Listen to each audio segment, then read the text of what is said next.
What's going on, guys? Joe with Strictly Commerce. Inside of today's video, we're going to be going over Keepa, how to utilize and read a Keepa chart, and exactly why this is super important for your Amazon FBA business.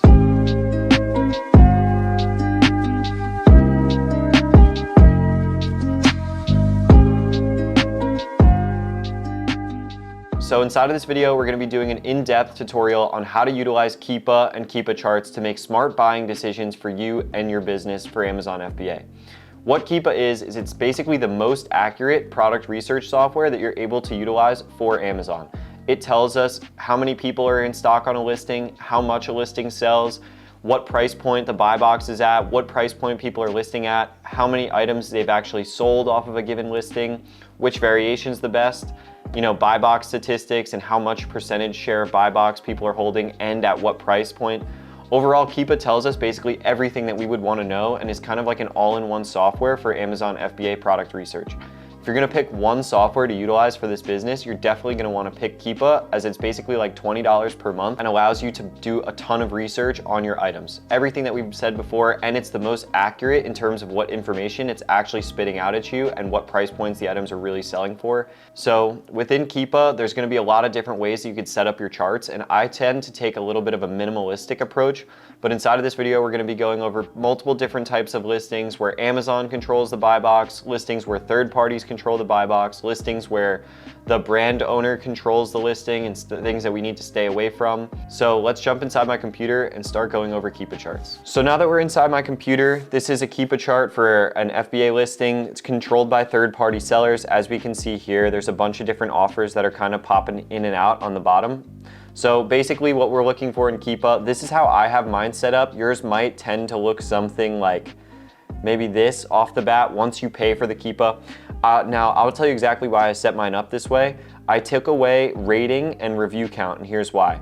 The review count is obviously always going to go up because reviews are not going to go down, and also we can see how many reviews there are based off of looking at the listing right here. So we don't really need to view that in our chart, so I take that down. And the rating also, we can see the stars. That rating is gonna go up and down based off of how obviously positive the reviews are that are coming in, but those are not necessary to see in Keepa. Now, this middle box, a lot of you guys wonder what this is. This is the rank again. However, I don't technically use the sub rank. We're more interested in the main rank, not the sub rank of a given product. So I turn that off and I make it super easy. Also, some of you guys might have your green line up here, which is your sales rank, and it looks like this. I have mine flopped upside down. This is just preference on how I have mine set up. So you can set up your graphs to look like anything using the right side. You could also do close-up view or further back view, depending how you want to do it, but this is how I do mine. You could also zoom out to see the ranking / all the information in longer periods of time, 3 months, a day, a month, a week, or all, which could be, thousands of days on some listings that have been around for a while. So what we're looking for here is basically a mixture between the buy box, the price, and the rank. Those all have a direct relationship. So the price and the rank go hand in hand because obviously when you lower a price on something, it has a better chance of selling more. So you can see here that when the price was up higher at $39.95, the rank was $21,000. The rank dropped a little bit at the same price when another review came on it, so it started to sell more. And then the rank has even gone lower and lower when the price has gone down. So you can see that relationship when those two lines come together. That's really what we're looking at. For another example, on this Crystal Light item, it's the same thing where this item is actually controlled by third party. And this listing hasn't really been around for too long. You see, it's only been around for a month. One person started it, and then people have been popping on and off. This is just, you can see that these guys made their own listing, this seller.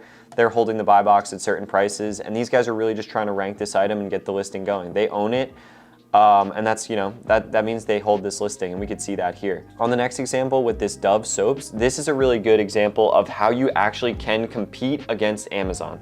So in this chart, we could see that the orange up top is Amazon being in stock. They're in stock a lot of the time, or at least recently. In the past 3 months, they've been in stock a lot. Before that, they really weren't very much. But what we could see here is that in the past 3 months, even though Amazon has been on the listing, there's still opportunities to sell this item. And you can see here that Amazon's selling this at $23 and all the third parties are selling it at $7.99.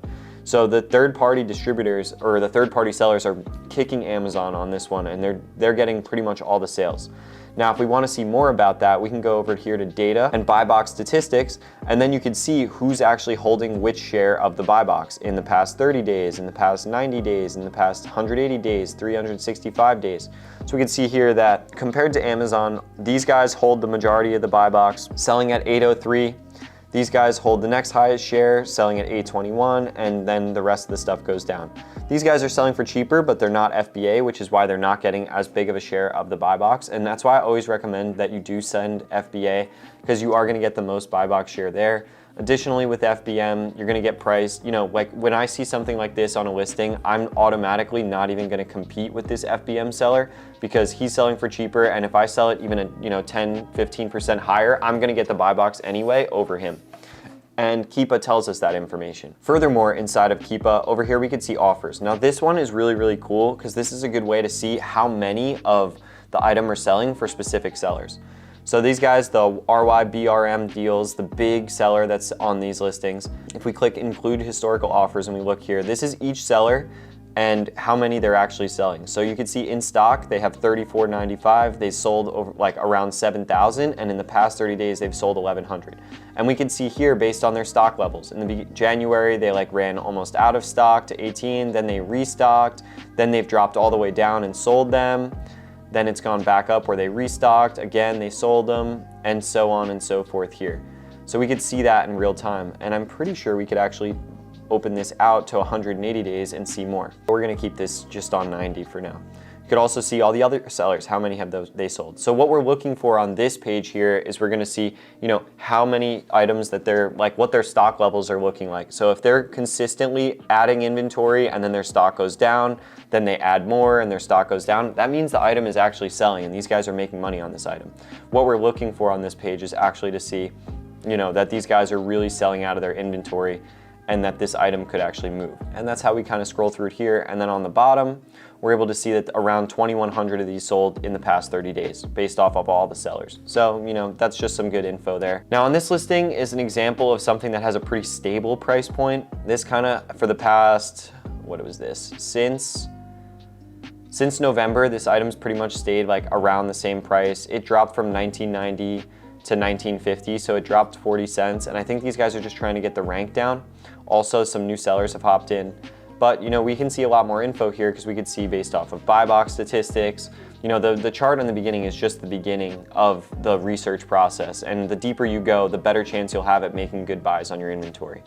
So right here, these guys are holding 97% of the buy box, these just because they're 1950 compared to 1970. So, if I was to hop on this listing, I'd definitely be FBA at 1950, 5560, depending on this guy's real stock level. But that's just for kind of concept here. As we go through more listings, this is one where there's a ton of sellers hopping in and off of the listing. So this is kind of good to see, overall, what's the price point looking at? We could see in the past year, we're at pretty much the lowest price point, but at the same time, we're also at the lowest rank. So these guys are kind of finding out that if you price this a little bit lower, you're gonna get more sales, which could be good depending on what price point you actually are purchasing this from. And then if we wanna jump inside and see more, we can go through the offers tab yet again and see what are people really selling here. We include historical just to see what they've done before, not just right now. And you can see these guys in the past 90 days have basically sold out. They sold pretty much all their stuff. They sent in 139, they sold 139. Right here, these guys are selling a bunch too. That chart's going down. And it's a good way to kind of keep track of what's going on here. And this number is a little bit more accurate per se than a Jungle Scout estimate. And you can see these are wildly different and it's all based off of the sales rank. That's the estimate they're making. Keepa is actually pulling data of people on the listing. So it's a little bit better and more accurate. Now on this listing, we have something that we call a brand direct, or basically the brand that owns the item is selling the item. So we can see here, this is a laminar by Bexy Topopo, whatever. I'm assuming that's these guys. We're just gonna double check it. But Keepa tells us this info and basically tells us without needing a software like IP Alert that we can't sell this listing. So you can see these guys only sell these printers. So that is the brand. Now, what Keepa tells us is, look, there's been one seller on the listing forever. Nobody else has hopped on it. Nobody else has sold it. These guys own 100% of the buy box. It's the same seller as we look through the buy box statistics. We're not messing with this one. IP alert would probably tell us that you're bound to get an IP complaint if you hopped on this listing. You probably can't even sell it if you go into Seller Central. Definitely a hard pass on this one. You're not gonna be able to make any money nor be able to even sell this listing. Thanks to Keepa, you won't really have to make these issues because you'll be able to see, you know that only one person's on it. If you're able to get this at a good price that you could flip it, obviously other people would be doing so. And that's why there's nobody that's hopping on this listing ever. Now here's something about electronics, and I really want to go over variations here. So as we can see, this item has been selling, the buy box is mostly FBM, and the price has been going down, which is something that I would stay away from. As you can see, the price is on a steep decline. You can see the offer count is rising, so supply and demand would tell us that there's a good chance this price continues to drop down due to competition. But really what I want to go into to teach you guys here is variations. So what this is, as we can see here, there's a bunch of different options for this. We can get a 32-inch, a 40-inch, a 43-inch. We can get a TV only, TV with a sound bar, TV with a different type of sound bar. So there's a bunch of variations here, and you're going to want to know which item is actually selling the most.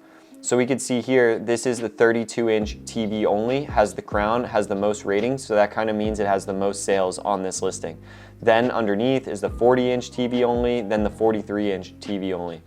So with this product, we can definitely see that the most bought versions of these variations based off of reviews are just the TV sets. You don't really need to hop into the aspect of this where you're purchasing, trying to make those bundles for them. People aren't really buying the bundles, and we can see that the reviews drop from 4,000, 3,000, and 1,200 to 18 reviews, 5 reviews, 5, 3, 1. So those other ones with the soundbar are not really selling, and thanks to Keepa, we know that beforehand, so we would hop on, you know, the listing that actually is selling. Also, this kind of gives us some good idea of which variations to hop into, which ones to go after, and you know, you won't make bad decisions based off of variations anymore, thanks to Keepa. So overall, Keepa is one of the most important research tactics to use when you're trying to see whether or not items are actually going to be a good buy. As we went over, we're going to be able to see a ton of information based off of who holds the buy box, what rank it's at, what price point we could sell it at, where the listing is going based off of supply and demand and trends, which variation to look at, how many are actually selling per month based off of each seller, and what price point they're selling it at. This software is basically crucial, involved with what you're going to do with your business, and this software will also stop you from making a ton of bad buying decisions. Overall, this is one that I definitely recommend and you're going to need, and you're definitely going to want to get really good at studying Keepa charts and comfortable with a workflow that works for you. So that's all for this video, and thank you for your business.